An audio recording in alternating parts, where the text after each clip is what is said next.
இந்தியாவில் அகதிகளாக வாழும் இலங்கை பிரஜைகள் விசாரணைகள் மற்றும் கைதுகள் குறித்து அச்சமின்றி நாடு திரும்புவதற்கான சட்ட ரீதியான தளர்வுகள் மேற்கொள்ளப்பட்டுள்ளதாக அமைச்சர் பிமல் ரத்நாயக்க அறிவித்துள்ளார். யுத்தம் முடிவடைந்து 17 ஆண்டுகள் கடந்துள்ள நிலையிலும் இந்திய அகதி முகாம்களில் வாழும் ஆயிரக்கணக்கான இளைஞர்களின் பாதுகாப்பான நாடு திரும்பல் இன்னும் முழுமையாக தீர்க்கப்படாத மனிதாபிமான பிரச்சனையாகவே நீடிக்கின்றது. குறிப்பாக யுத்த காலத்தில் உயிரை பாதுகாத்து கொள்வதற்காக முறைசாரா வழிகளில் நாட்டை விட்டு வெளியேறியவர்கள் மீண்டும் இலங்கைக்கு திரும்ப வரும்போது குடிவரவு விசாரணைகள், கைது மற்றும் நீதிமன்ற நடவடிக்கைகளை எதிர்கொள்ள நேரிடுமா என்ற அச்சம் காணப்பட்டது. கட்டுநாயக்க சர்வதேச விமான நிலையமூடாக நாடு திரும்பியவர்களுக்கு வழங்கப்பட்ட சில விதிவிலக்குகள் பெலாலி சர்வதேச விமான நிலையமூடாக வந்தவர்களுக்கு வழங்கப்படாமையால் அண்மையில் கைதுகள் இடம்பெற்றதாக அமைச்சர் தெரிவித்துள்ளார். அந்த நபர்கள் நீதிமன்ற நடவடிக்கைகளின் பின்னர் விடுவிக்கப்பட்டிருந்தாலும் அரச நிறுவனங்களுக்கு இடையிலான நடைமுறைகளில் ஒருமைப்பாடு இல்லாத நிலையை இச்சம்பவம் வெளிப்படுத்தியது. இதனையடுத்து அமைச்சரவை மேற்கொண்டுள்ள தீர்மானத்தின்படி உயிரை பாதுகாப்பதற்காக முறைசாரா வழிகளில் இந்தியாவுக்கு சென்ற இலங்கை பிரஜைகள் நாட்டின் எந்த ஒரு சர்வதேச விமான நிலையத்தினூடாகவும் அச்சமின்றி நாடு திரும்புவதற்கு அனுமதிக்கப்பட உள்ளனர். இந்த தீர்மானம் நடைமுறையில் முழுமையாக செயற்படுத்தப்பட்டால் பல ஆண்டுகளாக தாயகம் திரும்ப தயங்கி வரும் அகதிகளுக்கு முக்கியமான சட்ட பாதுகாப்பை வழங்கக்கூடும். எனினும் நாடு திரும்புவதற்கு அனுமதிப்பது மாத்திரம் இந்த பிரச்சினைக்கான முழுமையான தீர்வாக அமையாது. நாடு திரும்புவோருக்கான வீடமைப்பு, காணி உரிமை, வாழ்வாதாரம், கல்வி, சுகாதாரம் மற்றும் சட்ட ஆவணங்களை பெற்றுக் கொடுத்தல் ஆகியவற்றுக்கும் தெளிவான வேலை திட்டம் அவசியமாகின்றது. இதற்கான உதவிகள் மாவட்ட ஒருங்கிணைப்பு குழு தலைவர்களாக செயற்படும் நாடாளுமன்ற உறுப்பினர்கள் மற்றும் அமைச்சர்கள் ஊடாக வழங்கப்படும் என அமைச்சர் கூறியுள்ளார்.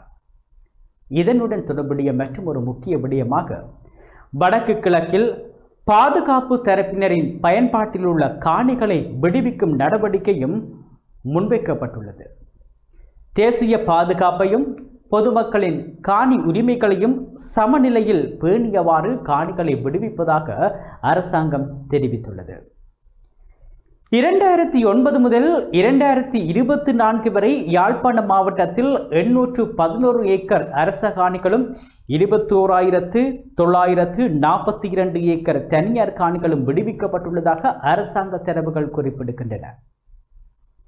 2025 ஜனவரி முதல் 2026 ஆகஸ்ட் 20 வரை வடக்கின் 5 மாவட்டங்களிலும் 1000 ஏக்கருக்கும் அதிகமான காணிகள் விடுவிக்கப்பட்டுள்ளதாகவும் தெரிவிக்கப்பட்டுள்ளது. பெலாலி விமான நிலைய வீதியின் கிழக்கு பகுதியில் விவசாயத்தில் ஈடுபட்டுள்ள மக்களுக்கு எதிர்வரும் செப்டம்பர் மாதத்துக்குள் வீடுகளை அமைத்து நிரந்தரமாக குடியேற அனுமதிக்கப்படும் என்ற அறிவிப்பு முக்கியத்துவம் பெறுகின்றது.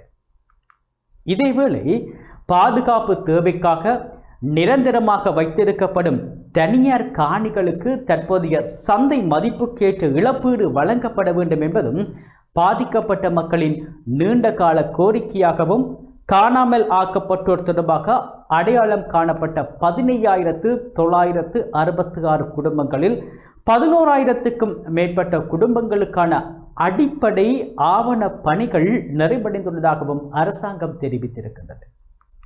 இதற்காக 300 மில்லியன் ரூபாய் ஒதுக்கப்பட்டுள்ளதுடன் 101 குடும்பங்களுக்கு தலா 2 லட்சம் ரூபாய் இடைக்கால கொடுப்பெனவும் வழங்கப்பட்டுள்ளது. ஆனால் நிதியுதவியோ ஆவணப்படுத்தலோ மாத்திரம் காணாமலாக்கப்பட்டோரின் உறவுகள் கோரும் உண்மை, நீதி மற்றும் பொறுப்புக்கூறலுக்கு மாற்றாக அமையாது.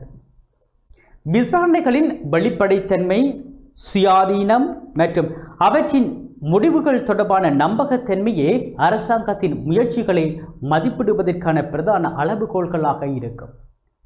செம்மணி மனித புதைக்குழியிலிருந்து இதுவரை 565 எலும்புக்கூடுகள் அகழ்ந்தெடுக்கப்பட்டுள்ளதாகவும் உயிரிழந்தவர்களை அடையாளம் காணவும் பொறுப்பானவர்களுக்கு எதிராக சட்ட நடவடிக்கை எடுக்கவும் நடவடிக்கைகள் முன்னெடுக்கப்படுவதாகவும் தெரிவிக்கப்பட்டுள்ளது.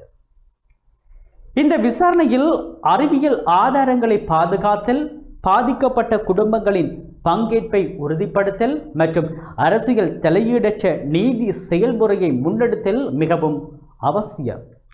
மொத்தத்தில் அகதிகள் பாதுகாப்பாக நாடு திரும்புவதற்கான சட்ட தளர்வுகள், காணி விடுவிப்பு, மீள்குடியேற்றம் மற்றும் காணாமல் ஆக்கப்பட்டோர் தொடர்பான விசாரணைகள் ஆகியவை ஒன்றுக்கு ஒன்று தொடர்புடைய நல்லிணக்க செயற்பாடுகள் ஆகும்.